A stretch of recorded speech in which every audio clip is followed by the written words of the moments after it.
네, 반갑습니다, 여러분. 또 한 주 잘 지내셨나요? 아멘. 네, 오늘은 11번째 강의, 교회의 정치와 권세, 그리고 은혜의 수단에 대해서 우리가 빨리 나갈 텐데, 기도하고 시작하도록 하겠습니다. 하나님 아버지, 감사합니다. 우리에게 귀한 배움의 시간과 환경과 마음과 하나님의 기회를 주심을 진심으로 감사드립니다. 우리가 이 기회를 잘 선용할 수 있도록 도와주시고 최선을 다하여서 하나님을 알아가고 말씀을 깨닫는 저희가 될 수 있도록 도와주시옵소서. 우리가 먼저 변화되게 하시고 또 우리가 맡은 부서와 교회를 섬기는데 부족함이 없도록 하나님의 마음과 말씀을 전하는데 부족함이 없도록 저희를 세워주시옵소서. 우리가 이 일에 헌신하고 나가오니 하나님 저희를 사용하여 주시고 저희를 무익한 종으로 여기사 하나님께서 정말 원하시는 일들 잘 감당해 갈 수 있는 저희 삶이 될 수 있도록 축복하여 주시옵소서. 이 시간 또 현장에서 그리고 또 LMS로 듣는 우리 사랑하는 우리 원우들 함께하여 주시고 영주간에 강건함 허락하시고 가정을 또 축복하시며 하나님 아버지 우리에게 주신 이 사명 끝까지 완수하며 나갈 수 있는 큰 축복도 허락해 주옵소서. 모든 것을 주에게 맡겨드립니다. 감사드립니다. 예수님 이름으로 기도하옵나이다. 아멘. 아멘. 자, 오늘은 11번째 교회 정치와 권세 은혜의 수단에서 배우도록 할 텐데요. 저기 보면 우리가 이 부분을 하고 있죠. 교회의 정치와 권세 은혜의 수단에 대해서 배우도록 하겠습니다. 먼저 지난 시간에 배웠던 거 키포인트 한번 읽어보고 리마인드 하고 하겠습니다. 1번 시작. 주님은 다수의 무력한 주일 군중들로 교회가 채워지는 것을 원하지 않고 소수라도 진정한 성도들 보기를 원하신다. 주님의 마음이 여러분의 마음 되기를 간절히 바라고요. 여러분이 스스로 다 일단 진정한 성도들 다 되셨으면 좋겠습니다. 2번 시작. 소명 회복, 리더십 회복 및 평신도 제자 훈련의 회복함으로써 성령이 임하며 복음의 제사장 직무를 감당하며 주를 위해 죽도록 헌신하는 진정한 선도의 삶을 살 수 있다. 그렇죠? 3번 보겠습니다. 교회 안에 있어야 할 시작. 교회 안에 있어야 할 예수 그리스도의 제자란 전적 위탁자이며 참 증인 되는 자, 사랑으로 섬기는 자. 이것도 그리고 성령이 충만한 자이다. 예수 그리스도의 제자란 이 네 가지 특징을 갖고 있죠. 자, 마지막 4번 시작. 제자 훈련이란 위에 네 가지를 갖춘 사람을 만들어내는 고귀한 일이다. 따라서 제자도는 교회의 기본 과정이다. 성도에서 제자로, 제자에서 증인으로 키워내는 것이 제자 훈련이다. 우리 저번 시간에는 이제 교회의 가장 중요한 인적 자원, 성도, 특별히 성도가 제자여야 한다는 것을 우리가 배웠는데요.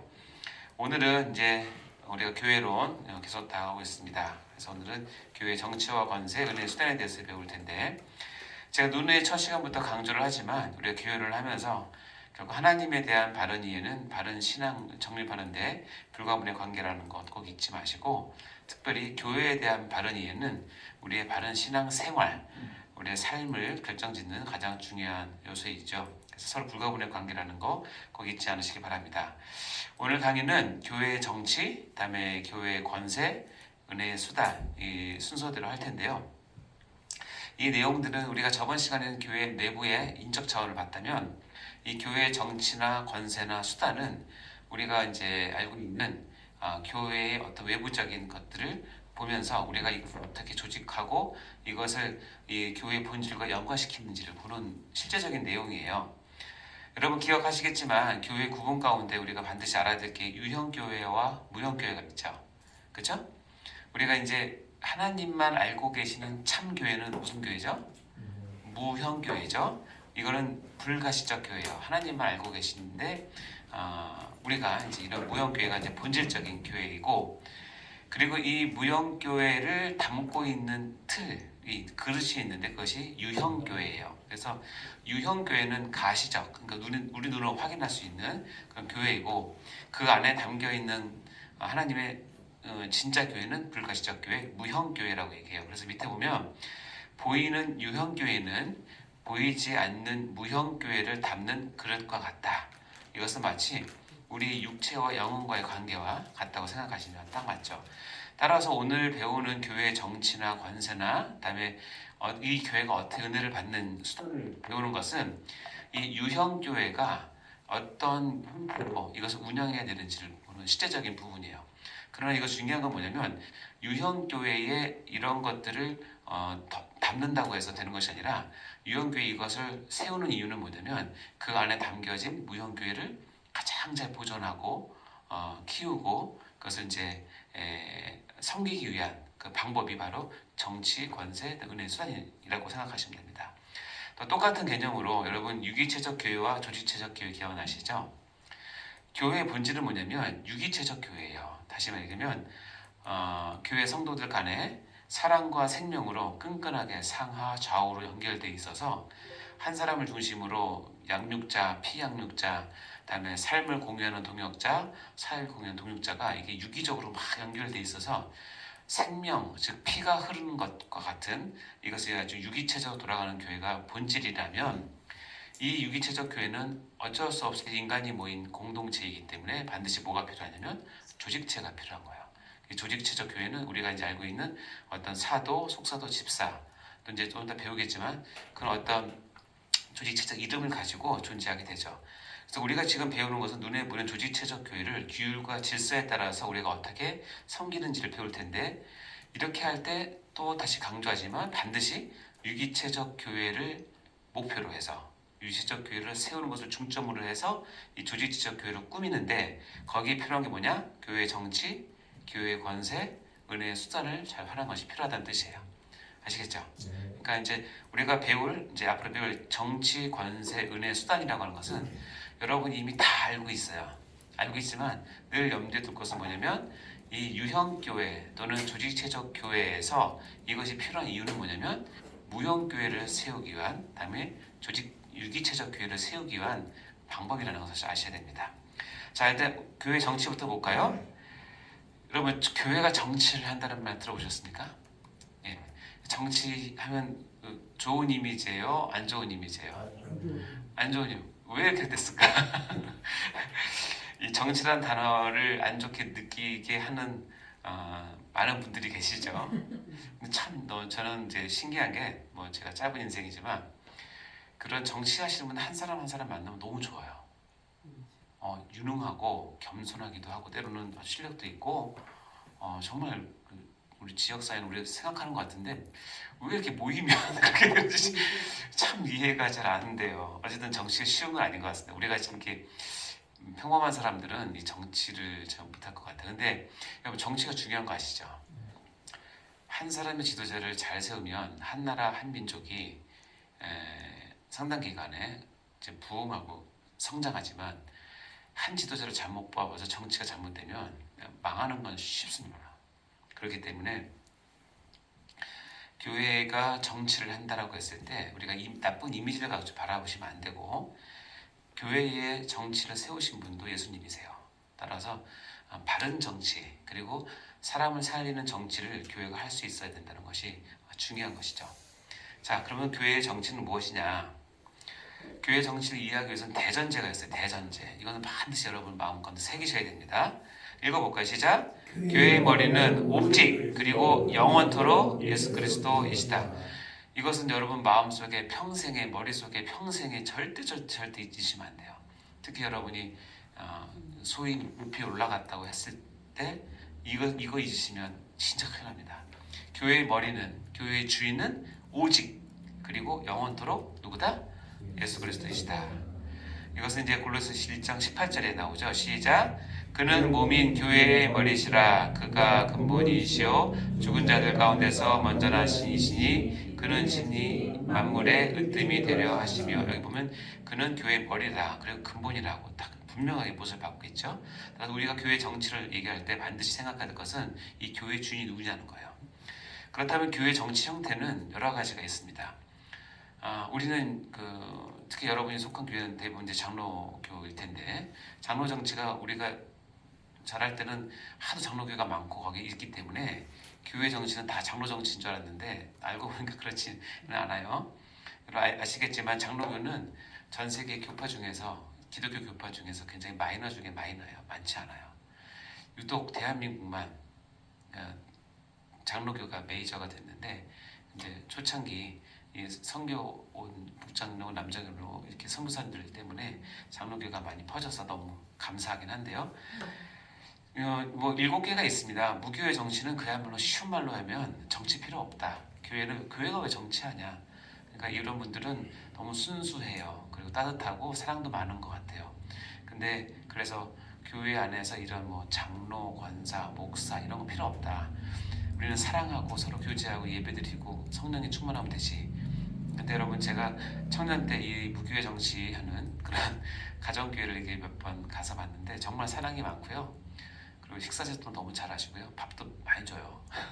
그래서 좋은데 몇 번 다니다 보니까 여러분 사람이 모인 곳에 이 서열이 없을 수가 없어요. 순서가 없을 수가 없어요. 그건 어쩔 수 없어요. 그거를 나누지 않을 뿐이지 반드시 있습니다. 그래서 무교의 정치는 바른 성경 정치는 아니신 것 같아요. 그래서 이거는 조금 이단 쪽에 가까운 거니까 이렇게 아시고, 그다음에 정부에 의해 조직된 교회 대표적인 게그래서 이제 공산주의 국가, 특히 중국 같은 경우 삼작교회 이런 교회가 공산당에서 이제 교회가 필요하니까 북한 같은 경우에도 우리 북한에도 교회가 있다는 걸 드러내야 되기 때문에 뭐 무슨 교회 있잖아요. 뭐 두세 개 지어놓고 거기 이제 공산당 당원들 놓고 예배 훈련을 시킨다 그래요. 훈련 시켰다가 외신들이 오면 다 모여서 예배 드리는 모습을 보여주고.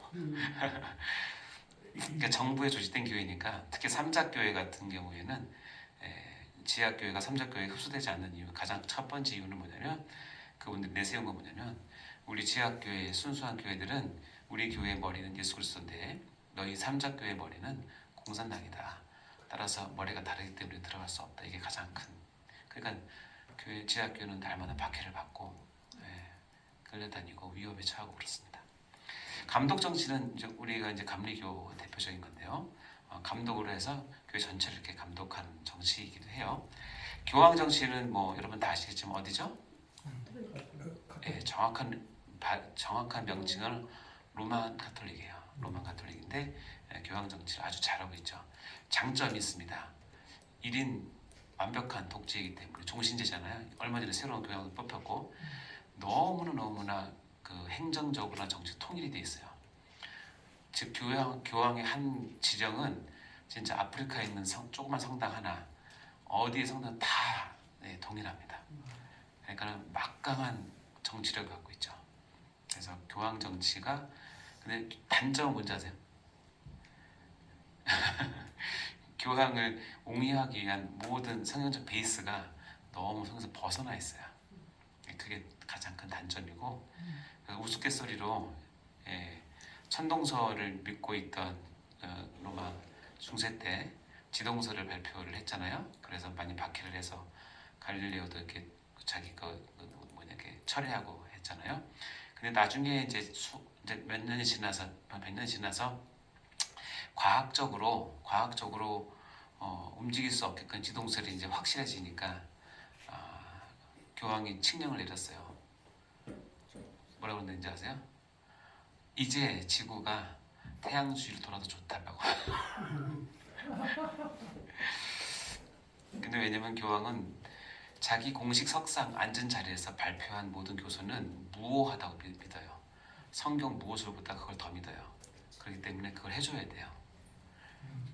우리 천주교가 우리나라에 들어왔을 때 수많은 순교자를 했어요. 정말 많은 순교자.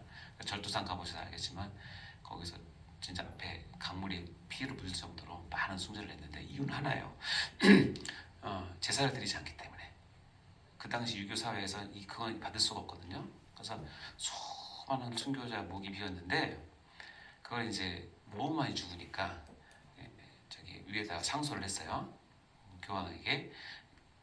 중국, 일본, 한국은 조상을 섬기는 제사가 있어서 이거를 우리가 허용하지 않으면 너무 많이 죽게 생겼다. 그래서 어떻게 했냐면 교황이 칙령을 줬어요. 조서를 줘서 중국, 일본, 한국은 이런 문화 때문에 제사해도 좋다. 그래서 내려왔어요. 그래서 그 다음부터 죽는 사람이 없어요. 그럼 뭐냐면 그 전에 죽은 사람 뭐예요? 이게 아주 현실적이야. 그러니까 너무나 믿긴 좋죠. 근데 어쨌든 교황 정치는 장점과 단점을 극명하게 갖고 있어요. 회중전치는 뭔지 아세요? 회중전치? 특히 독립교단에서 많이 하죠. 왜냐면 기존 교회의 어떤 제도나 이런 거에 좀 이렇게 신문을 느낀 사람들이 모여서 교회는 민주적이어야 된다고 생각을 해요. 그래서 모든 결정을 성도들 전부 다가 회중한테 의견을 묻고 아마 투표를 하고, 그래서 우리 교인이 원하는 대로 교회를 이끌어가는 거예요. 너무 매력이 있지 않습니까? 근데 성경은 민주주의를 얘기하는 성경 책이 아니거든요. 회중 전체의 장점은 뭐냐면, 많은 성도에 참여하셨다는 건 장점이지만 그 참여한 성도 한 사람 한 사람이 정말 말씀으로 준비되어서 성숙한 성도라면 회중 전체가 아주 좋을 거예요. 근데 그렇지 않은 성도들이 훨씬 더 많거든요. 그러니까 이 교회의 방향이 하나님께서 원하지 않는 방향으로 갈 가능성이 너무 많아요. 그야말로 포퓰리즘에 빠질 가능성이 많고, 예. 그러니까 그 사람들은 민주적인 것을 굉장히 성경 말씀보다 더 크게 여기니까. 그것은 옳은 것은 아니에요. 국가교회는 뭐냐면 국가 자체가 교회예요. 특히 영국 성공회 같은 경우에는 국가 그냥 영국에서 태어나면 다 크리스찬이에요. 다 성공에 다 들어가야 되고, 그러니까 성공회 목사들은 공무원이에요. 시험 봐서 합격하면 마치 공무원 우리가 그 교원 되는 것처럼 어느 교회 가서 이렇게 봉사를 하고 돌아가면서 해요. 그러니까 자기가 맡은 교회에서 내가 맡은 게 아니라 나라에서 보내서 왔기 때문에 새신자가 오고 이런 거 굉장히 귀찮아요. 일이 많아지는 거예요. 그야말로 일이 많아지니까 귀찮아요. 그러니까 일주일에 성교를 딱 한 번, 설교는 딱 한 번, 뭐 이렇게. 그러니까 국가가 교회일 수는 없어요. 그렇죠? 7번 장로 정치가, 우리는 장로교에서 자랐기 때문에 이게 너무 당연한 것처럼 느껴지지만, 어쨌든 장로 정치는 우리가 성경에서 발견한 정치 체제 가운데 그냥 뭐 저야 뭐 어째 장로교 목사니까 어쩔 수 없이 최고라고 얘기할 수밖에 없는데, 칼빈에 의해서 만들어진 장로 정치가 성경의 교회 정치를 드러내는데 저는 가장 탁월했다라고 생각을 해요. 정말로 그래요. 이유는 뭔가요? 장로파, 개혁파 제도의 교회 정치 네 가지가 있어서 그래요. 자, 1번 뭐예요? 시작. 그리스도는 교회의 머리시며 교회의 모든 권위의 근원이시다. 이게 첫 번째. 두 번째, 그리스도는 말씀으로 권위를 행사하신다. 이게 원리예요. 세 번째, 왕이신 그리스도는 교회에게 권세를 부여하셨다. 특히 교회의 직원들에게 권세를 위임하셨다. 이것을 믿는 거예요. 네 번째, 다스리는 권세는 기본적으로 지교회에 있다. 이 네 번째 같은 경우에는 이제 칼빈이 천주교 로만 카톨릭에 대항해서, 왜냐면 거기는 중앙집권제고 교행이 다다 하니까, 그게 아니라 교회의 한 지역 교회의 다스리는 권세는 기본적으로 그 교회 지교 자체에 있다라고 이렇게 권력 분립을 한 거라고 생각하시면 돼요. 자, 하나씩 볼까요? 그리스도는 교회의 머리시며 교회의 모든 권위의 근원이시다. 믿습니까? 예, 그래서 에베소서에 보면 또 만물을 그의 발 아래 복종하게 하시고 그를 만물 위에 뭐요? 교회의 머리로 삼으셨다. 즉 하나님은 예수 그리스도를 만물 위에 교회의 머리로 삼으셨기 때문에 우리 교회의 최고의 주인 수장은 그리스도다. 이건 변할 수 없는 사실이고요.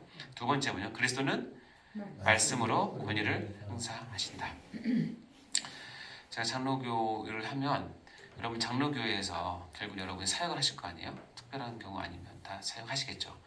그러니까 장로교회에 있으셔서 여러분이 사역하시려면 다른 무엇보다도 가장 여러분이 갖고 있을 게 뭐냐면 말씀을 아셔야 돼요. 왜냐하면 장로교 이 정치 체제는 말씀으로 가르치고 말씀으로 권위를 세우고 말씀으로 이끌어가고 말씀으로 마무리하는 게 장로교의 특징이에요. 따라서 말씀을 잘 모르는 사역자는 절대로 장로교에서는 사역하시면 힘들어요. 자꾸 그럼 자기 생각을 하게 되거든요. 그러니까 말씀을 능숙하셔야 되고 능통하셔야 돼요. 그래야 여러분이 장로파, 개혁파의 교회를 정치적으로 이끌 수 있는, 정치를 이끌다면 나쁜 말이 아니에요. 지금 이게 하나님의 뜻을 받아서 이끌 수 있는 거예요. 뭐요? 말씀으로 권위를 행사하는 것이 장로교 교회의 근본 원리이기 때문에 그래요. 사도행전에 보면 지금 내가 여러분을 주와 및 그 은혜의 말씀에 부탁하노니 그 말씀이 여러분을 등이 든든히 세우사 거룩하게 하심을 입은 모든 자가 가운데 기업이 있게 하시리라. 사도 바울이 에베소 교회 장로들을 불러다가 밀레누 항구에서 이제 그들에게 마지막 이제 고별 설교를 하면서 했단 말이에요. 내가 에베소 교회에 정말 3년 이상 가르쳤는데 내가 더 이상 못 간다. 그러니까 내가 에베소 교 여러분을 주와 및 뭐요? 그 은혜의 말씀에 부탁한다. 주와 그 은혜의 말씀에, 그리고 그 말씀이 여러분 등이 든든히 세울 거라고 해요. 이게 뭐예요? 여러분 장로들이요, 가서 여러분 교회를 뭘로 어떻게 다스려라? 주의 말씀으로 다스리고 섬겨라는 뜻이에요. 장로교는 말씀으로 시켜서 말씀으로 진행하고 말씀으로 끝나는 교회예요. 따라서 다시 한번 강조하지만 사역자 여러분들은 말씀에 능통하셔야 돼요. 책임감을 가지고. 세 번째, 왕이신 그리스도는 교회에게 권세를 부여하셨다. 특히 교회 직원들에게 권세를 위임하셨다. 에베소 4장에 보면 그가 어떤 사람은 사도로, 어떤 사람은 선지자로, 어떤 사람은 복음 전환자로, 어떤 사람은 목사와 교사로 삼으셨다 라고 하면서 교회의 직원들, 나중에 좀 배우겠지만 직원들을 세우는 것도 하나님께서 세우셨고, 그들에게 권세를 위임하셔서 성도들을 온전케 해서 봉사일을 하게 하고 그리스도의 몸을 세우게 하는 일을 하신다는 것입니다. 그래서 그리스도는 교회의 권세를 누구냐면 직원들에게, 여기 말하는 목사와 교사를 통해서 하나님 통치를, 정치를 하신다는 뜻입니다. 아까 얘기했지만 다스리는 것은 기본적으로 어디에 있다? 지교회에 있다. 그러니까 하나하나의 지교회, 여러분이 뭐 다니는 시원교회, 세대인교회, 또 어떤 그런 교회 하나하나가 하나님께서 독자적으로 그래서 다스리게 하시는 권세를 주셨다는 거예요. 자, 그래서 아까 이게 금방 나온 교회 직원을 좀 이해하셔야 되는데, 여러분 교회 직원이란 말 들어보셨습니까? 여러분 교회 직원하면 뭐부터 생각나세요? 그래서 뭐 사찰 집사님 아니요, 요즘에는 교회 봉사자가 없어서 큰 교회들은 이제 돈을 주고 사서 이제 청소시키고 그렇게 합니다. 교회 직원하면 교회에서 월급 받는 사람이라고 생각을 많이 해요. 근데 우리 교리적으로 아니면 우리 교회법상 교회 직원은 두 종류가 있어요. 비상 직원과 통상 직원이 있어요. 비상 직원은 뭐냐면 과거에 비상적으로 필요해서 세웠던 직업이 그 직이 뭐냐면 사도, 선지자, 전도자예요. 아까 읽었던 이건 초대교회 때 교회가 생성될 때 필요했던 직원이고, 또 하나 직원은 뭐예요? 통상 직원이라고 해요. 통상 직원은 뭐예요? 여기 보면 목사, 장로, 집사예요. 여러분 목사, 장로, 집사는 교회 직원 가운데 통상 직원에 해당이 돼요. 그리고 목사와 장로의 차이는 뭐냐? 목사는 가르치는 장로, 그리고 우리가 흔히 말하는 장로는 다스리는 장로라고 얘기를 해요. 여기서 집사는 서리 집사가 아니라 안수 집사를 얘기하는 거예요. 그래서 안수 집사, 장로, 목사를 합쳐서 교회의 통상 직원이라고 얘기하는 거예요. 재밌는 에피소드가 하나 있는데, 제가 옛날에 가르쳤던 청년 하나가 자기가 이제 제가 있던 교회 오기 전에 교회에서 시험 들었던 얘기를 하나 해줬어요. 뭐냐면 제가 청년 때 은혜 받고 막 이제 이렇게 새벽 기도도 나오고 반주도 해주고 막 열심히 막 하고 있는데, 어느 날 한 분이 어떤 권사님이 누가 와서 이 청년한테 그랬대요. 아유 착하다, 어떻게 이렇게 직원처럼 일을 잘하니, 이렇게 얘기를 열심히 하니, 그렇게 얘기했대요. 근데 이 친구는 이 직원이란 말이, 나 교회에서 돈 받는 것도 없는데 나를 직원 취급한다, 내가 지금 알바하는 줄 아는데 그래서 이제 막 시험 들어가지고 교회를 떠났어요. 이게 왜 이럴까요?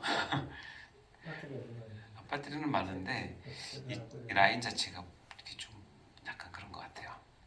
그래서 이 친구가 그렇게 떠났는데 나중에 이걸 안 거예요. 그분이 말한 직원처럼 한다는 얘기는 뭐냐면 어쩌면 이렇게 목사님이나 장로님이나 안수집사님처럼 이렇게 열심히 잘 섬기니 그렇게 칭찬한 건데, 이 직원이란 말을 오해해가지고 자기를 알바생으로 취급한다고 생각을 하고 교회를 떠났다가 다시 쪽팔려서 돌아왔다는 얘기가 있어요. 그러니까 이 언어를 몰라서 그래요. 언어를 몰라서. 여러분 그 목사 아들하고 장로 아들하고 싸웠어요. 왜 싸웠는지 아세요? 교회에서 목사가 더 높으냐 장로가 더 높으냐 싸운 거예요. 그러니까는 목사 아들이 어깨 힘 빡 주고 얘기했어요. 야 그래도 아무래도 우리 아빠가 강단에서 설교하시는데 제일 높지? 딱 그렇게 얘기를 했어요. 근데 장로 아들이 질사라 뭐라는 줄 아세요? 너 일로 와봐. 우리 교회 현판을 봐. 대한예수교 장로가 장로가 높은 거지. 근데 그 아이는 뭘 착각했냐면 장로가 여기 다스리는 장로만 얘기하는 게 아니라 목사는 뭐예요 원래? 장로 가운데 가르치는 것을 전문으로 부름받은 장로를 목사라고 얘기를 하는 거예요. 그래서 이 대한예수 장로에는 가르치는 장로와 다스리는 장로가 같이 교회를 정치적으로 이끌어가는 섬기는 것을 장로교라고 얘기한다는 거 아셨죠? 예. 여러분도 그렇게 싸우시면 안 됩니다.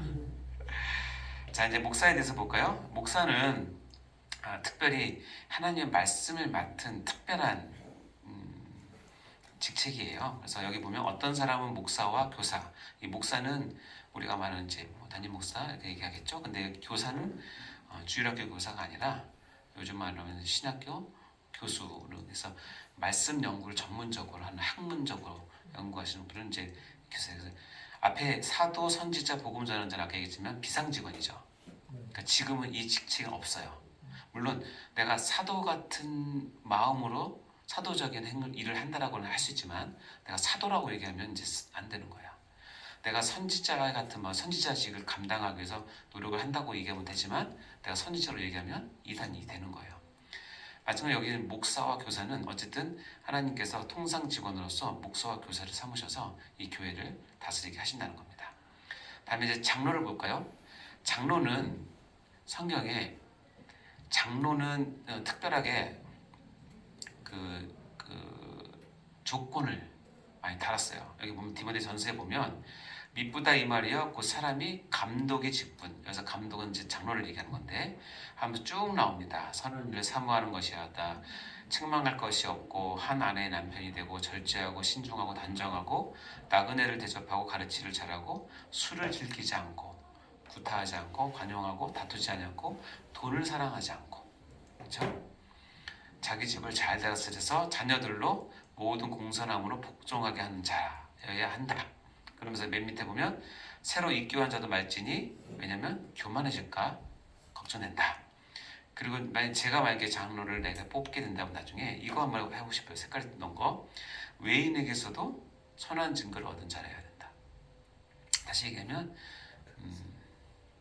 내가 우리 교회에서 장로 한 3분 정도를 이제 선출할 예정인데 유력 후보자 ABC가 있어요. 그런 ABC 각 사람이 어쨌든 직장에 다닐 거니까 직장이나 회사 거래처에 다 공문을 보냅니다. 내가 A라는 분을 우리 교회 장로님으로 추대하려고 합니다. 당신이 보시기에는 이분이 교회 장로가 되기 어떻습니까? 의견을 주세요. 외인에게서도 선한 증거를 얻어져요. 그래서 그 사람 답변이 아유 이분 교회 장로 하시면 정말 잘할 겁니다. 나는 신앙은 모르지만 이분 너무 정직하고 성실하고 부지런하고 일단 착합니다. 괜찮을 겁니다. 이렇게 답이 오면은 좋은 거예요. 근데 거기서 뭐라고 하냐면 목사님 한 번 더 생각해 보시죠. 한다거나 더 심각한 건 뭔지 아세요? 이분이 교회 다녔어요? 이렇게 답이 오는 사람을 절대로 세우면 안 됩니다. 교회에서는 날고길지 모르지만 그의 신앙은 반쪽일 가능성이 많기 때문에 그렇습니다. 멋있잖아요. 외인에게서 선한 증거를 얻은 자래요. 제가 여러분도 한번 조사를 해봐야 될 것 같아요. 디도스에 보면 장로들을 이제 쭉 나옵니다. 같은 거의 비슷한 내용들이 이렇게 쭉 나오고 감독 쭉 이제 나옵니다. 한번 읽어보시기 바랍니다. 그럼 맨 밑에 보면 밑분 말씀의 가르침을 그대로 지켜야 하리니 이는 장로가 해야 될 이제 중요한 일이 있는데 바른 교훈으로 뭐하고 권면할 수 있어야 되고 거슬러 말하는 자들을 뭐하고 책망할 수 있게끔 신학적인 성경적인 신앙적인 체계를 갖춰야 된다는 뜻이에요. 자기 기분 나쁘다고 막 말하는 것이 아니라 이런 권면하고 책망할 일이 있을 때 밑분 말씀의 가르침을 자기가 먼저 배우고 지켜서 이걸 말씀대로 권면하고 가르칠 수 있는 능력이 장로들에게는 있어야 한다는 뜻입니다. 그래서 디모데전서 이렇게 얘기합니다. 5장 17절 시작. 잘 다스리는 장로들은 배나 존경할 자로 알되 말씀과 가르침에 수고하는 이에게는 더욱 그리할지니라. 잘 다스리는 장로들도 여러분 존경하셔야 되고 특별히 말씀을 맡은 가르치는 장로인 목사에게도 여러분 더욱더 그리하시는 것이 교회의 명한 명령이에요. 아시겠죠? 자, 두 번째 강의에서 보도록 하겠습니다.